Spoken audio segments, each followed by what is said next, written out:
Oke sahabat, itu tadi pengenalan tentang MMPI. Sekarang kita masuk ke dalam tips bagaimana cara menjalani tes ini supaya mendapatkan hasil yang baik.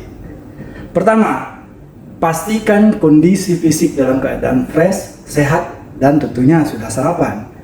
Ini diperlukan karena kita menyelesaikan 567 soal dalam waktu maksimal 2 jam. Dan yang terpenting lagi, perlu konsentrasi dan fokus untuk menjawab pernyataan yang diberikan. Konsentrasi tersebut diharapkan supaya kita terhindar dari pernyataan-pernyataan jebakan. Kemudian tips yang kedua, cermati setiap pernyataan dengan baik, sehingga bisa dipastikan kita memahami pernyataan tersebut seutuhnya. Sekali lagi saya tekankan, pernyataan itu seutuhnya. Salah dalam memahami pernyataan, maka akan berdampak terhadap jawaban yang diberikan. Kemudian tip yang ketiga, kata atau kalimat kunci.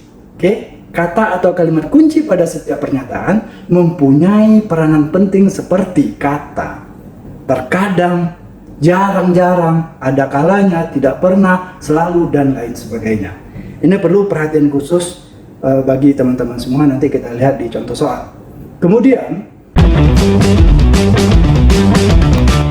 tips keempat, kejujuran menjadi kunci utama keberhasilan dalam tes ini. Perlu diketahui bahwa tes ini dirancang untuk mengidentifikasi orang-orang yang berbohong atau orang yang mencoba untuk memframe diri, menggambarkan diri berbeda dari apa yang sebenarnya. Sekali lagi, berikanlah pernyataan yang jujur dan rileks dalam menjawab pernyataan-pernyataan yang ada dalam soal MMPI ini. Kemudian tips kelima, konsistensi menjadi bagian penting lainnya dari tes MMPI ini. Respon kita atas jawaban-jawaban yang diberikan akan dievaluasi konsistensinya. Selama tes, kita akan diberikan beberapa pernyataan yang membutuhkan jawaban yang sama, tetapi telah diucapkan dengan cara yang sedikit berbeda. Atau pernyataan yang sesungguhnya artinya berbeda, tetapi dibuat dalam kalimat yang hampir mirip. Oleh karena itu, konsistensi menjadi bagian penting dari tips dalam MMPI ini. Kemudian yang terakhir tentunya sebaiknya menyiapkan alat tulis, walaupun biasanya alat tulis disiapkan oleh panitia. Oke para sahabat sekalian, kita lanjut kepada pembahasan soal MMPI atau tes kesehatan jiwa atau disebut juga tes rohani. Ini merupakan sesi kedua karena sesi pertama kita sudah perkenalan tentang apa itu yang disebut dengan tes kesehatan jiwa atau rohani. Dan kita lanjutkan kepada contoh-contoh soal dan cara menjawabnya. Jadi kita langsung saja kepada pernyataan atau soal ya.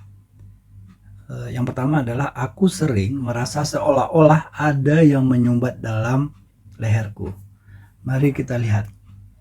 Ada di sini kata sering. Aku sering merasa seolah-olah ada yang menyumbat ya dalam leherku.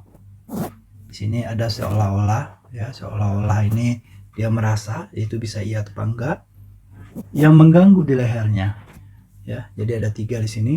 Yang pertama, indikasi kata yang harus kita perhatikan, sering, itu berulang-ulang ya, pekerjaan yang berulang-ulang, dan di situ ada fantasinya ya. Jadi di sini seolah-olah itu sifatnya lebih kepada negatif, walaupun tidak harus negatif, tetapi yang menyumbat di lehernya ini kuncinya juga. Kalau itu hal yang negatif, jadi dia sering berfantasi dengan hal yang negatif yang mengganggu di lehernya. Jadi jawaban di sini adalah tidak. Jelas ya cara menjawabnya. Kemudian pernyataan berikutnya, seseorang harus berusaha memahami mimpinya sebagai petunjuk dan peringatan baginya. Ya, di sini ada kata harus. Harus itu artinya tidak boleh tidak ya. Kemudian mimpi. Mimpi yang dijadikan sebagai petunjuk. Ya, mimpi ini dijadikan indikasi, padahal tidak ada hubungan mimpi dengan alam nyata kalau kita bicara kesehatan jiwa. Nah, di sini boleh dikatakan mungkin disebut juga dengan halu kali ya. Oleh karena itu maka di sini harus berusaha memahami ya dengan makna berikutnya kata negatif. Jadi cenderung jawabannya adalah tidak. Jadi seseorang harus berusaha memahami mimpinya sebagai petunjuk dan peringatan baginya. Itu jawabannya adalah tidak, karena ini adalah masuk ke dunia fantasi dia. Kemudian aku bekerja dalam ketegangan yang sangat besar, ya. Lihat di sini ada kata ketegangan sangat besar.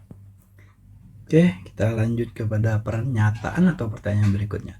Aku jarang sekali terganggu sembelit. Jarang. Ya, jarang itu nyaris tidak pernah, ya. Kuantitas. Terganggu sembelit. Artinya bahwa secara normalnya dia tidak pernah atau jarang sembelit. Ya, kalau ini suatu pernyataan yang bagus menurut saya, artinya ya jawabannya adalah iya.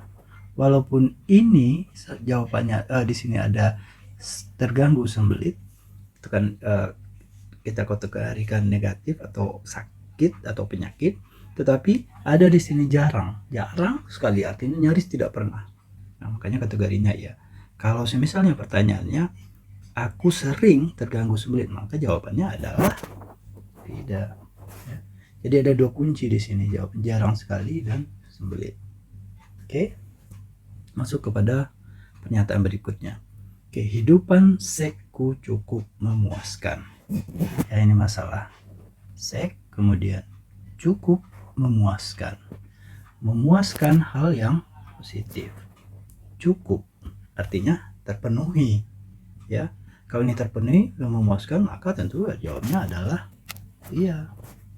Jangan sampai Anda jawab tidak. Kalau Anda jawab tidak, tentu maka akan ada pertanyaan berikutnya. Ada gangguan dalam masalah seksual Anda. Dan ini akan menimbulkan pertanyaan dari dokter untuk mendalaminya. Oke. Pertanyaan atau pernyataan berikutnya. Aku pernah ingin sekali lari dari rumah. Ya. Ingin. Kemauan yang luar biasa. Lari dari rumah. Oke. Lari dari rumah ada hal yang negatif dalam kehidupan. Ingin artinya dia mau hal yang negatif. Kalau dia mau hal yang negatif, berarti jawabannya tentulah tidak. Kalau semisalnya Anda jawab iya, maka akan timbul pertanyaan-pertanyaan berikut. Kenapa Anda ingin lari? Ada masalah apa dengan Anda? Nah, ini akan menjadi panjang. Jadi jawaban amannya adalah tidak. Kemudian pernyataan berikutnya. Pertanyaan atau pernyataan berikutnya. Aku rasa lebih baik tutup mulut bila dalam kesulitan. Ada di sini aku rasa tutup mulut dalam kesulitan. Ya. Ini kita dalam masalah. Di saat kita menghadapi masalah, tentu sebagusnya kita berdiskusi dengan orang sehingga kita bisa mendapatkan pencerahan ataupun bertukar pendapat, tukar pikiran, dan akhirnya kita menemukan solusi atas permasalahan tersebut. Tapi di saat kita tutup mulut, maka kesulitan kita itu ya terus berjalan. Tidak ada solusi atas permasalahan yang terjadi. Oleh karena itu, menurut saya tutup mulut dengan kesulitan ini tentu hal yang negatif, jawabannya tidak. Oke ya, terlihat ya korelasinya. Kemudian ada kalanya aku dirasuki roh jahat. Ada kalanya roh jahat. Ada kalanya kadang-kadang roh jahat berhalu, berfantasi. Ini hal yang negatif dari sisi kejiwaan. Apapun di sini, mau sering mau sedikit dirasuki roh jahat, itu jelas jawabannya negatif dan tentu jawabannya adalah tidak. Oke. Selanjutnya, prinsipku adalah berusaha membalas orang yang berbuat salah padaku. Ya, ada di sini prinsip membalas perbuatan orang yang salah. Ya, orang salah terus kita balas. Seharusnya kalau orang salah, ya kita tidak usah membalas, tetap aja berbuat baik sama dia. Karena itu membalas adalah hal yang negatif. Apalagi yang negatif dijadikan prinsip, tentu itu salah. Dan jawabannya jelas di sini adalah tidak. Oke, kita lanjut ke pertanyaan atau pernyataan berikutnya. Dalam seminggu aku beberapa kali terganggu oleh penyakit lambung. Ya, dalam seminggu waktu berapa kali kuantitasnya, penyakit lambung. Penyakit lambung adalah penyakit hal yang negatif dan tentunya akan mengganggu. Setiap kita punya penyakit, tentu di situ hal yang tidak baik, dan jawabannya adalah tidak. Demikian sahabat M2, semoga pembahasan tentang MMPI atau tes rohani dan sebagian menyebut tes kejiwaan ini dapat bermanfaat sehingga sahabat M2 yang sedang mengikuti tes yang mensyaratkan tes kejiwaan seperti tes CPNS, tes sekolah kedinasan, seleksi jabatan dan lain sebagainya dapat lulus dengan nilai baik. Salam sukses sahabat M2. Assalamualaikum warahmatullahi wabarakatuh. Selamat siang dan salam sejahtera.